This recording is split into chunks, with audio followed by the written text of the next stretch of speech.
focus on Texas Governor Abbott, because within the last couple of weeks, he signed some major legislation protecting the border, and they established that floating barrier in, I think it's the Rio Grande River.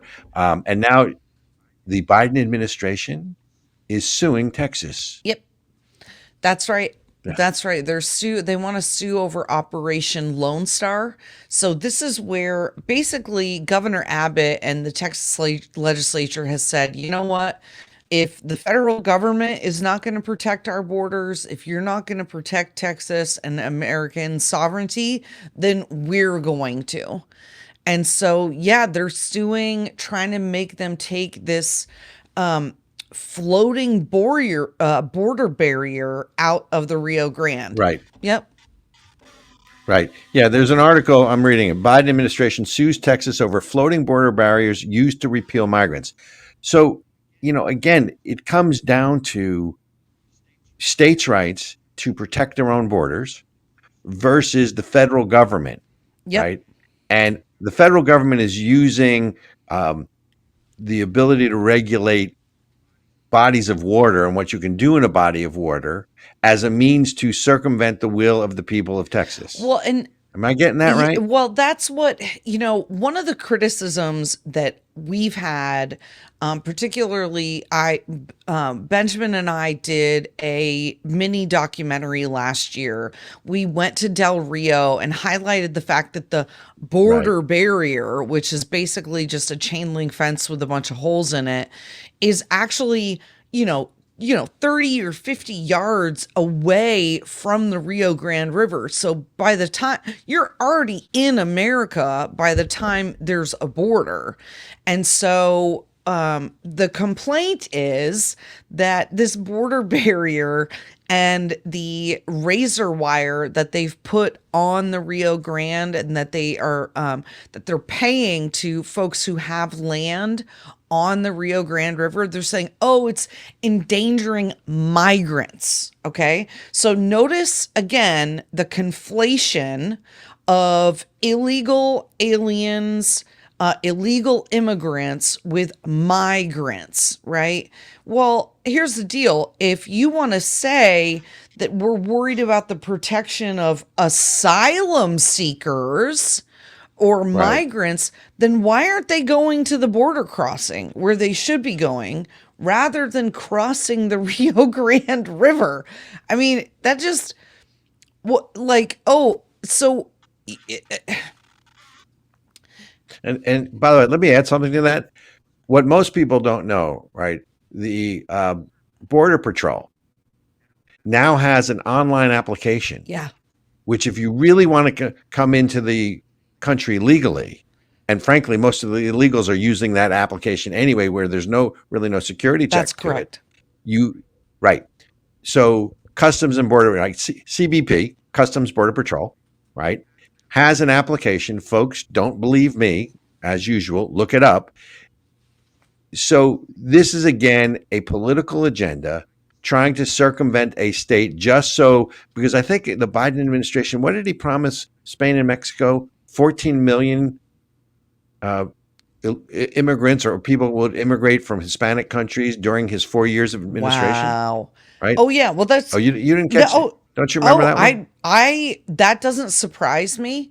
When we're seeing 100,000 people a month crossing the border or having encounters with Border Patrol, and that's just who they're encountering.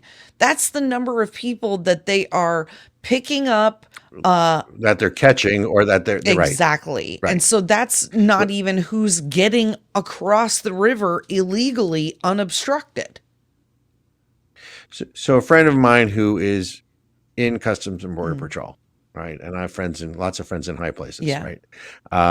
Which, I'm not important, but all of them are, said we functionally have no southern border right now, right? And the flow into the country is out of control. It's not just the people, right? They like to put this in terms of humanity, or they had a whole cage thing under the Obama administration and whatnot, right? But it's the drugs that are That's coming right. in. It's not just the people. It's the human trafficking. It's the drugs that are coming in.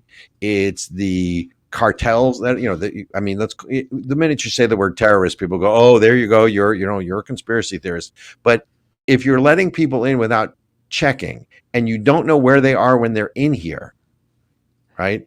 And all you see is the stories in the news isolated here or there about this one who got in and this person or murdered this person. They were kicked out 12 times and they got back in. Sounds like it's got a system that's working for me. So look, kudos to the governor of Texas. Kudos to the state that are working with the governor, because there is an intrastate or interstate pact. Yes. Pact, right, that they're now put together. Yep. But so the Justice Department, however, filed a 9-page lawsuit in federal district court in Austin. Yep. Right. Yep. And the river buoys violate a longstanding federal law that governs structures in navigable waterways. So using a technicality to basically say, screw you to, the state of Texas or illegal immigration. So my attitude is, Governor Abbott, if you're listening, keep busing those migrants to the sanctuary cities, especially like Martha's Vineyard. That was a really priceless one. Well, and so, one of the quotes Governor Abbott I've heard is, see you in court, Mr. President, which I absolutely love. And I think really the most important one of the pieces of legislation that has passed the Texas legislature is defining the cartels as terrorist organizations.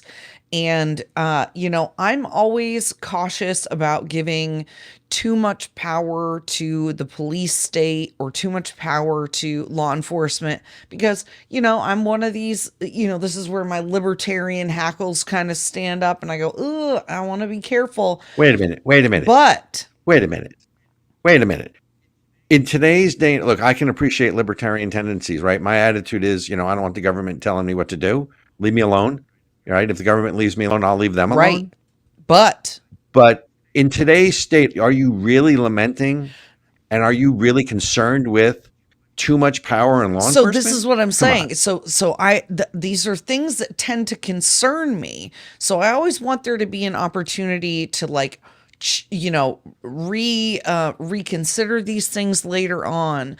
But I actually love that these cartels are being called and defined as terrorist organizations now. And that's one thing that the federal government has been unwilling to do.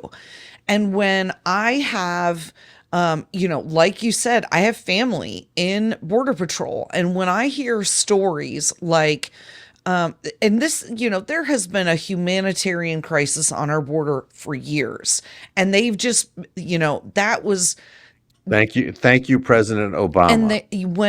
And their lies about the border are one of the biggest reasons this is why I'm wearing my I used to be a liberal shirt today, because I remember in the car listening to the news. I'm gonna go off a little bit here.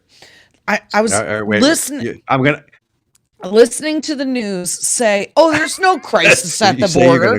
There's no crisis at the border," and I was like, "Oh my God!" I literally just got told a story by my family where the cartels.